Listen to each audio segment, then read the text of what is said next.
Bismillahirrahmanirrahim. Assalamu alaikum. In this audio or video, we will continue al-Qushayriyyah Epistle on Sufism. Before this, if you still not subscribe, please subscribe and press bell icon. So let's start. Abu Muhammad Abdullah bin Muhammad al-Murtaish. He came from Nishapur, from the quarter called al-Hira, although some say that he came from Mulakabad. He studied with Abu Hafs al-Haddad and Abu Usman al-Hiri. He was a great man. He used to stay at the Shiniziyya Mosque. He died in Baghdad in the year 328.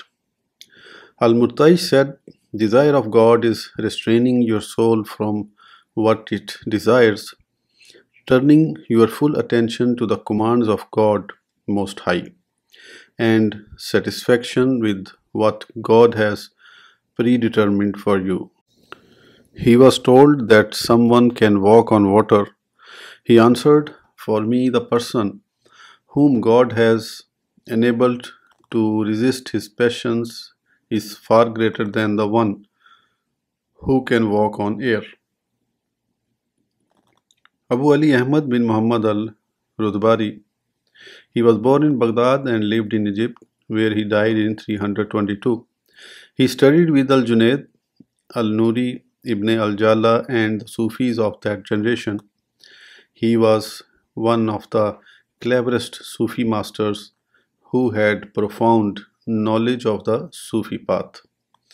I heard Sheikh Abu Abdurrahman al-Sulami, may God have mercy on him, and say, I heard Abu Qasim al-Dimishki say, someone asked Abu Ali al-Rudbari about a man who liked listening to music and who used to say, "This is permitted for me because I have attained such a degree of perfection that any change in my internal state no longer has any influence on me." Al-Rudbari answered, "Yes, he has attained, but he has attained hellfire." Someone asked him about Sufism. He answered, "This teaching is serious through and through. Do not mix it up with any amusement." I heard Muhammad bin al-Hussein, may God have mercy on him, say. I heard Mansur bin Abdullah say. I heard Abu Ali al-Rudbari say, "One sign of delusion is that God treats you well, although you commit sins. You then begin to forsake repentance and remorse as you fancy that God will pardon your transgressions and consider this to be God's lenience towards you." He said, "Many teacher of Sufism was al-Junayd. My teacher of jurisprudence was Abu al-Abbas bin Suraj. My teacher of polite literature was Thalab, and my teacher of prophetic reports was Ibrahim al-Harbi." Abu Muhammad Abdullah bin Munazil. He was a master of the Malamatiya who was unique in his age. He studied with Hamdun al-Qasr. He was a great scholar who wrote down many prophetic reports. He died at Nishapur in the year 329 or 330. I heard Muhammad bin al-Hussein, may God have mercy on him, say. I heard Abdullah al-Muallim say. I heard Abdullah bin Munazil say, "He who neglects a religious duty will inevitably be tested by God Most High, who will cause him to neglect the Prophet's custom. And as soon as one has been tested by neglecting the Prophet's custom, he will also be tested by a reprehensible innovation." I heard Sheikh Abu Abdul Rahman al-Sulami say, I heard Abu Ahmad bin Eissa say, I heard Abdullah bin Munazil say, your best moments are when you are safe from the promptings of your lower soul and when your neighbors are safe from your thinking ill of them. Abu Ali Muhammad bin Abdul Wahab al-Thaqafi. He was a great religious leader of his age. He studied with Abu Hafs al-Haddad and Hamdun al-Qasr. It was during his lifetime that Sufism appeared in Nishapur. He died in 328. I heard Muhammad bin al-Hussein say, I heard Mansur bin Abdullah say, I heard Abu Ali al-Thaqafi say, if someone could absorb all the sciences and keep the company of many different people, he would still be unable to attain the rank of the real man unless he engages in ascetic exercises under the supervision of a Sufi master, a religious leader, or a sincere preacher. If someone has not learned his manners from a teacher who has shown him the faults of his works and the flippancy of his soul, you must not follow his example in rectifying your own works.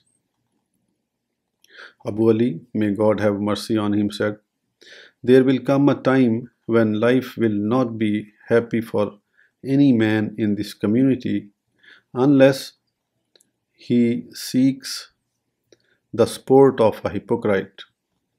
He also said, say fire to the good things of this life when it treats you well, and fee to the losses that you suffer in it.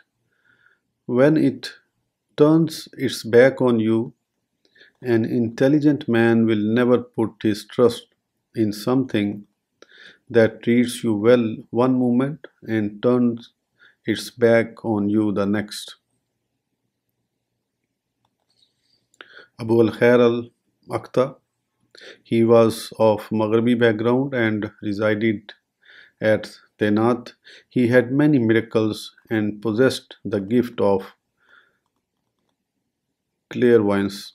He was a man of great stature. He died around the year 340. Abu al-Khair said, no one can achieve a noble spiritual state unless he always complies with God's will, embraces good manners, fulfills all the religious duties, and keeps the company of the righteous. Abu Bakr Muhammad Ali al-Qahtani, he came from Baghdad and studied with al-Junayd, al-Kharaz, and al-Nuri. He resided in Makkah until he died in the year 322.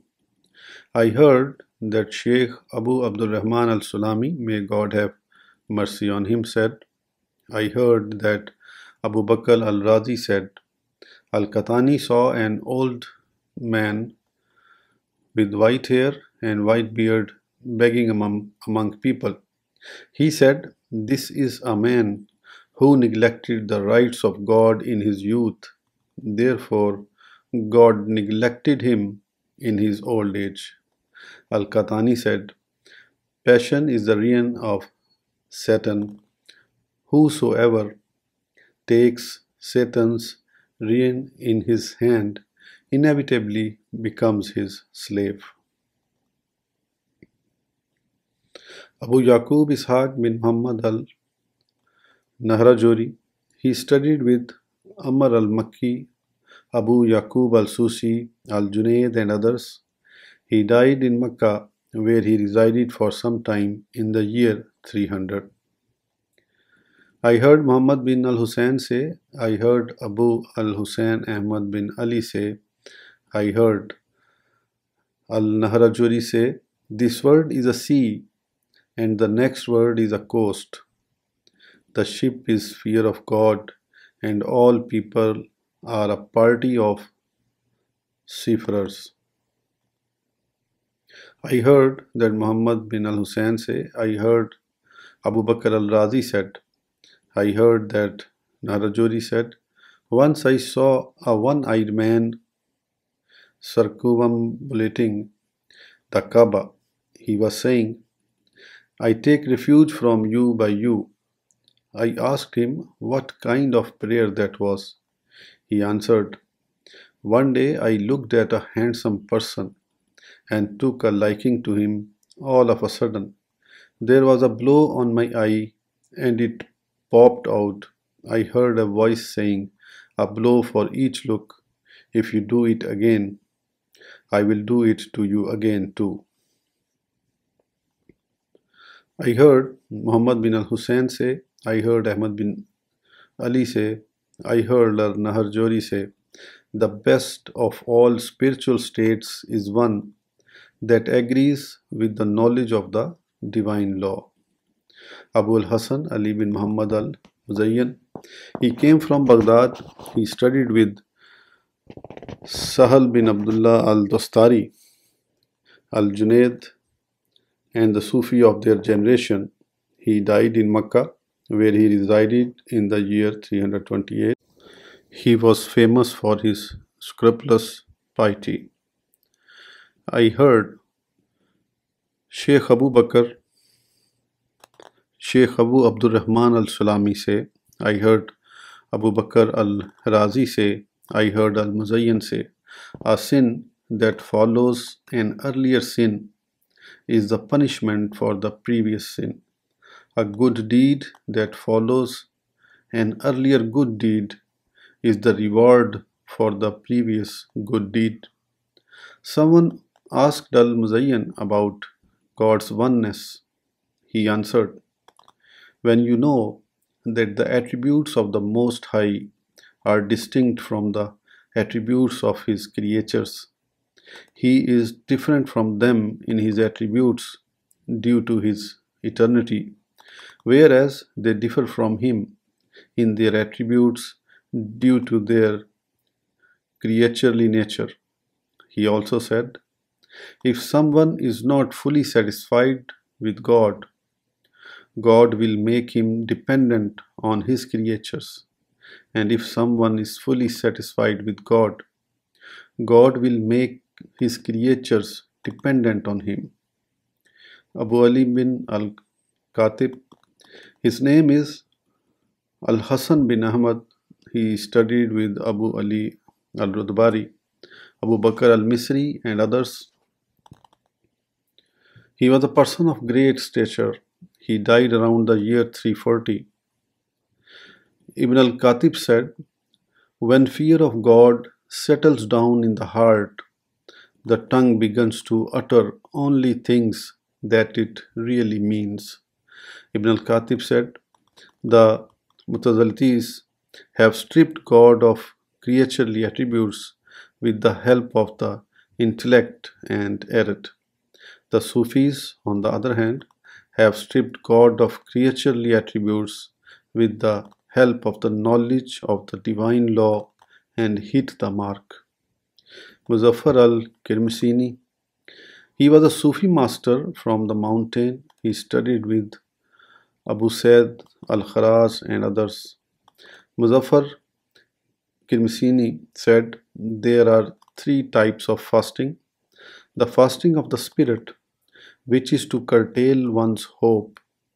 The fasting of the intellect, which is to resist one's passions. And the fasting of the soul, which is to restrain oneself from food and prohibited things. Muzaffar said, the worst kind of attachment is attachment to woman in whatever form. He said, when hunger is supported by contentment, it becomes a fertile field of pious thoughts, a spring of wisdom, the revival of prudence, and the lamp of the heart. He said, the best of the servants' deeds is when they protect their movements. That is, they do not fall short in anything, nor do they go beyond a set limit. He also said, if someone has not learned his good manners from a wise man, then a novice should not study with him. Abu Bakr Abdullah bin Tahir al-Abhari. He was a friend of al-Shibli and one of the Sufi masters of the mountain. He was learned and pious. He studied with Yusuf bin al-Hussein and others. He died around the year 330. I heard Sheikh Abu Abdurrahman al-Sulami say, I heard Mansur bin Abdullah say, I heard Abu Bakr bin Tahir say, the poor must have no desire. If, however, it is unavoidable, then his desire should not exceed his minimal subsistence, that is, what he requires to live. According to the same chain of transmission, he also said, when I love a brother in God, I try to deal with him as little as possible in this world. Abu al-Hussein bin Bunan. He studied with Abu Sayyid al-Kharaz. He was a great Sufi master of Egypt.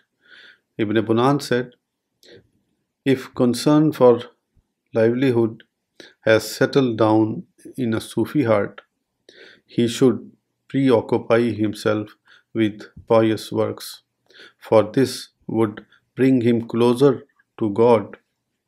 A sign of his heart's reliance on God is that he is more sure about what is in the hands of God than about what is in his own hands.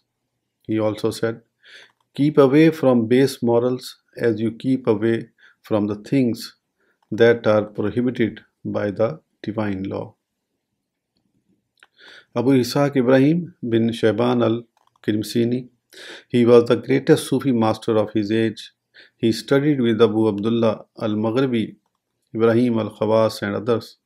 I heard Muhammad bin al-Hussein say, I heard Abu Zayd al-Marwazi al-Faqih say, I heard Ibrahim bin Shayban say, if someone aspires to laziness and idleness, he should practice dispensations according to the same chain of transmitters. He said, the knowledge of self-annihilation in God and subsistence in God turns on the sincere profession of the doctrine of divine oneness and the true worship of God. The rest is devil's snares and heresy. Ibrahim also said, the lowly rebel are those who disobey God, may he be great and exalted. Abu Bakr al-Hussein bin Ali bin Yazdaniar. He came from Urmia. He practiced a method of Sufism that was peculiar to him, and he was learned and pious. He reproached some Gnostics for the pronouncements and statements that they had made. Ibn Yazdaniar said, do not try to achieve intimacy with God if you love intimacy with people. Don't try to love God if you like to concern yourself with things that should not concern you. Don't strive to obtain a high rank in the eye of God if you love a high rank in the eyes of people. Abu Said bin al-Arabi. His name is Ahmad bin Muhammad bin Ziyad bin Bishr. He resided at the holy sanctuary, where he died in the year 341. He studied with al-Junayd, Amr bin Usman al-Makki, al-Nuri and others. Ibn al-Arabi said, the greatest losers are those who show only their good works to people, for he who is nearer to him, man, than the juggler vain will expose evil deeds anyway.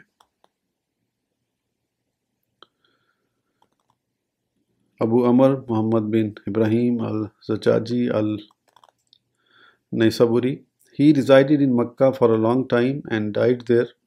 He studied with al-Junaid, Abu Usman al-Hiri, al-Nuri, Ibrahim al-Khawas, and Ruwaym bin Ahmad. He died in year 348. I heard Sheikh Abu Abdurrahman al-Sulami, may God have mercy on him, say, I heard my grandfather Abu Amr bin Nujayd say, someone asked Abu Amr al-Zajaji, how come that you lose control each time you utter the phrase, God is the greatest, at the time of the ritual prayer? He answered, because I fear that I may open my ritual prayer with something other than sincerity. When someone says God is the greatest, whereas in his heart there is something that he considers to be greater than God, or when at some point in time he held something to be greater than God, then he has declared himself to be a liar by his own tongue. He said, when someone speaks about a spiritual state that he has not yet attained, his words are a temptation for those who listen to him and an empty claim. Furthermore, God will not allow him to attain this state. He lived in Mecca for many years, yet he never performed his ritual ablutions in the sanctuary. Rather, he would go to some place outside the sanctuary and perform his ablutions there. For this video, we will finish here. Inshallah, we will continue in the next video. Please don't forget to subscribe. Till then, goodbye. Allah Hafiz.